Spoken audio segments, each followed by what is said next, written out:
Labdien, dzīves! Aprīlī skatāmies, ko taro kārtas jums saka. Zivis tādā apcerē vēl.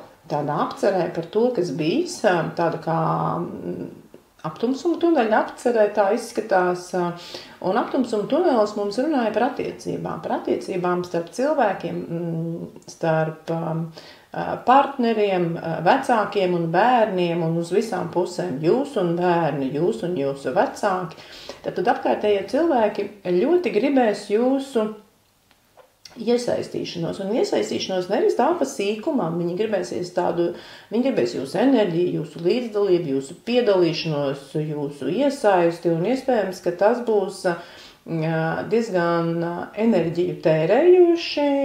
Varbūt jūs pat, mīļās zivis, neesat nemazam tik pieraduši, tik bieži iesaistīties jūsu mīļo tuvinieku, apkārtējo cilvēku dzīvēs, bet šajā mēnesī liksies, tā kā esmu ritīgi pieprasīts un visiem kaut ko no manis vajag.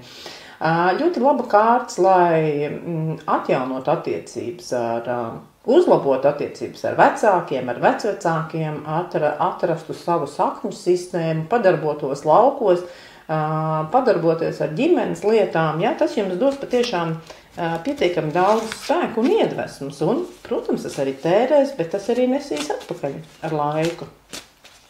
Darbs.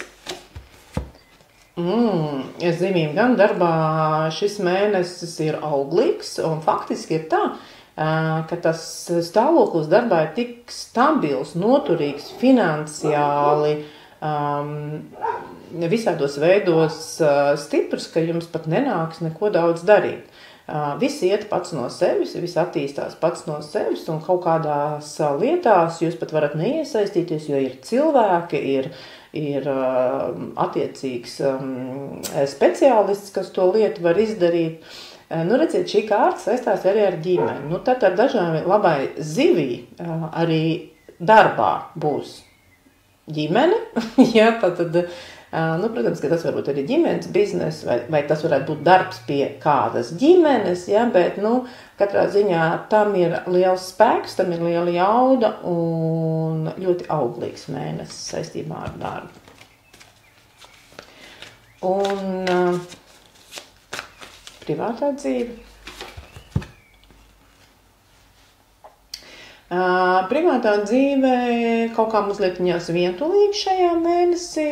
Nezinu, jūs laikam viens pats būsiet aizbraucis vai aizbraukus pie saviem radiniekiem, tur, kur es jums tikko stāstīju. Ja?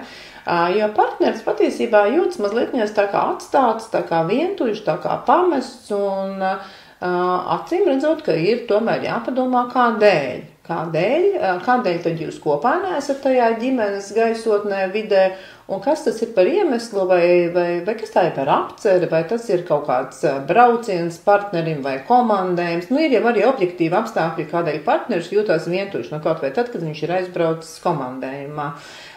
Protams, ka katram būs savādāka situācija, bet pievēršiet uzmanību, un tajā lielajā kņadā un situācijā, kad jūs esat ļoti, ļoti pieprasīts, palūkojieties uz savu partneru, uz to parastāko cilvēku, kas vienmēr atrodas jums blakus, un paprasi, kā tev klājas. Gluži vienkārši, kā tev klājas. Ja? Bet tu nejūties kaut kā vientuļa nedaudz.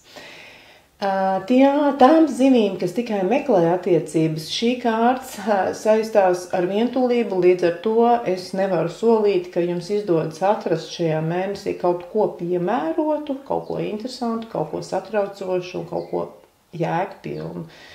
Tādēļ, teiksim tā, attiecības šajā mēnesī visdrīzāk nav vērts tērēt enerģiju šajā jomā. Varat tērēt enerģiju pats uz sevi. Un padoms.